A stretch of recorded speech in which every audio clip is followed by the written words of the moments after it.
40 సంవత్సరాలుగా రాజకీయాల్లో ఉన్నాను. ఎప్పుడు కూడా ఇంత పెద్ద ఎత్తున గెలవలేదు. 93% స్ట్రైక్ రేట్, 57% ఓట్లేశారు. 175కు 164 సీట్లు గెలిచాం. 25కు 21 పార్లమెంటు గెలిచాం.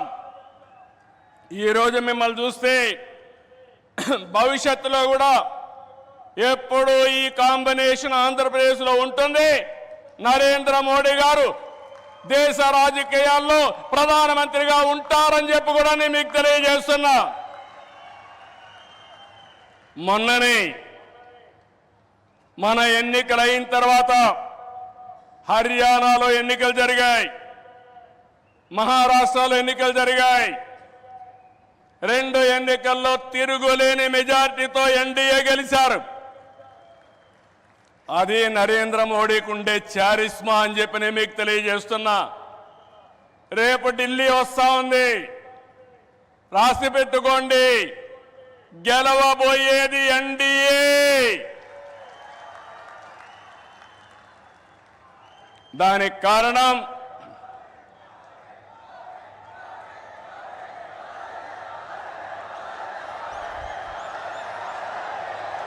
గుడ్,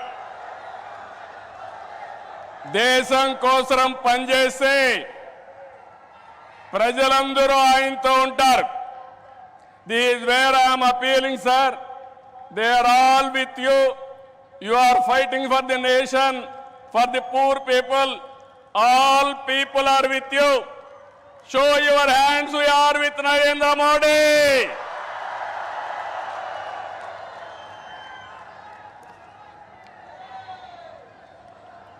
ఈరోజు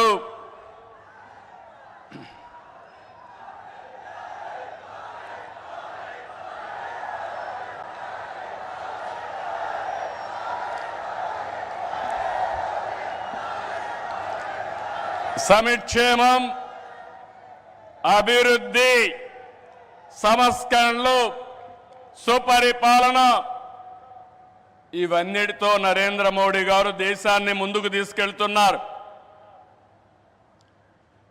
పీఎం కిసాన్ నిధి కింద ఏడాదికి 6,000 రూపాయలు రైతులకు అందిస్తున్నారు. కోవిడ్ సమయంలో ప్రారంభమైన 5 కేజీల బియ్యం ఉచితంగా ఈరోజు కూడా కొనసాగిస్తున్నారు. దేశాన్ని బలమైన ఆర్థిక శక్తిగా మార్చడానికి make in India, startup India, skill India, digital India, Gatishakti, Bharatmala వంటి ఉద్యమ కార్యక్రమాలతో దేశాన్ని ముందుకు తీసుకెళ్తున్నారు.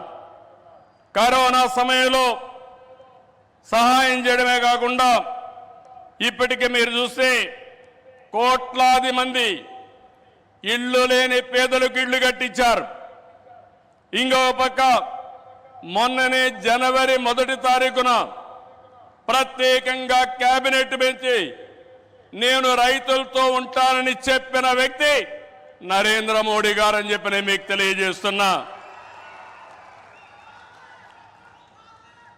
దీంట్లో 4 కోట్ల మంది రైతులకు లబ్ధి చేకూర్చే విధంగా పీఎం ఫసల్ బీమా కొనసాగిస్తూ నిర్ణయం తీసుకున్నారు. 3,850 కోట్లతో ఎరువుల సబ్సిడీని కొనసాగిస్తూ ఆ రోజు కేబినెట్ మీటింగ్లో నిర్ణయం చేశారు. ఇదే కాకుండా ఈరోజు మనం చూస్తే పేదల కోసం సీఎం సూర్య గారు కుసుమ్ వంటి కార్యక్రమాలు తీసుకుని ఎక్కడికక్కడ మన ఇంటిపైనే కరెంటు ఉత్పత్తి చేయడం, మన పొలంలోనే కరెంటు ఉత్పత్తి చేసుకుని భవిష్యత్తులో కరెంటు ఛార్జీల భారం లేకుండా పేదలకు అండగా నిలిచారు. ఇవన్నీ కూడా 7 నెలల్లో చేయగలిగారు. వారి విధానం సబ్కా సాత్, సబ్కా వికాస్, సబ్కా విశ్వాస్, ఇదే నినాదంతో ముందుకు పోతున్నారు. అందుకే మీరు చూశారు 2014లో 11వ స్థానం భారతదేశం, ఇప్పుడు 5వ స్థానం. 2029కి 3వ స్థానానికి వస్తుంది. 2047కి భారతదేశం ప్రపంచంలోనే మొదటి స్థానంలోనో 2వ స్థానంలో ఉంటుంది.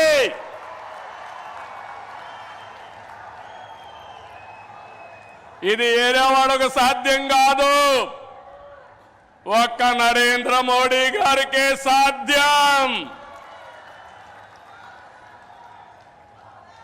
మన రాష్ట్రానికి వస్తే విభజన జరిగినప్పుడు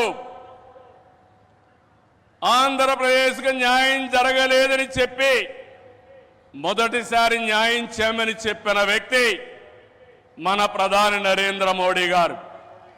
విభజన జరిగిన తర్వాత పోలవరం ప్రాజెక్టు కోసం ఇది పూర్తి కావాలంటే 7 మండలాలు ఆంధ్రప్రదేశ్కి ఇవ్వాలని 7 మండలాలు ఇచ్చిన తర్వాత పార్లమెంటు సమావేశాలు పెట్టించిన వ్యక్తి నరేంద్ర మోడీ గారని చెప్పి నేను మీకు తెలియజేస్తున్నా. 14-19లో ఆ రోజు చట్టంలో ఉండే అన్ని పనులు IIT, IIM, NEET, AIIMS, tribal university, central university 12 యూనివర్సిటీలు ప్రారంభించడమే కాకుండా పని పూర్తి చేసింది కేంద్ర ప్రభుత్వంలో నరేంద్ర మోడీ గారి ఆధ్వర్యంలో నాయకత్వంలో అని చెప్పి కూడా నేను మీకు తెలియజేస్తున్నా. 2014-19 చాలా ఇబ్బందులు పడ్డాం, అనేక సమస్యలు వచ్చాయి, రాష్ట్రం వెంటిలేటర్ పైన పోయే పరిస్థితి వచ్చింది. కానీ కేంద్రం మనకు అండగా నిలిచింది. ఒక్కొక్క సమస్య పరిష్కారం చేసుకుంటూ ఒక్కొక్క ఇటుక పేర్చుకుంటూ రాష్ట్ర పునర్నిర్మాణం కోసం ముందుకు పోతున్నాం. పింఛన్లు ఇచ్చాం, అన్నా క్యాంటీన్లు పెట్టాం, దీపం 2 కింద ఆడబిడ్డలకి వంట గ్యాస్ సిలిండర్లు ఇచ్చాం, మెగా డిఎస్సికి తొందరలోనే ఇంటర్వ్యూలు పిలిచే పరిస్థితికి వచ్చాం.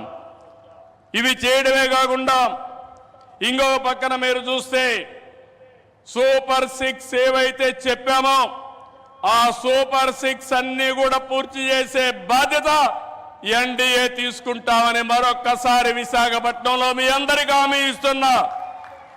కష్టాలున్నాయి, సమస్యలున్నాయి, అధిగమిస్తాం, ముందుకెళ్తాం. ఒక పక్క అభివృద్ధి, ఇంకో పక్క సంక్షేమం, 2 కూడా సుపరిపాలనతో ముందుకు తీసుకుపోతామని చెప్పి కూడా నేను మీకు తెలియజేస్తున్నా. రాష్ట్రంలో పెట్టుబడులు ఊపందుకున్నాయి. అటు కేంద్రంతో సమన్వయంతో మన బ్రాండ్ కూడా పెంచుకుంటూ మనం ముందుకు పోయే పరిస్థితికి వచ్చాం. దేశానికి ముంబై ఏ విధంగా ఆర్థిక రాజధానిగా ఉందో మన రాష్ట్రానికి విశాఖపట్నం ఆర్థిక రాజధానిని మరొక్కసారి ఈ సభలో మీ అందరికీ విజ్ఞప్తి చేస్తున్నాను. ఒక ఇన్ఫర్మేషన్ టెక్నాలజీ, ఒక ఫార్మా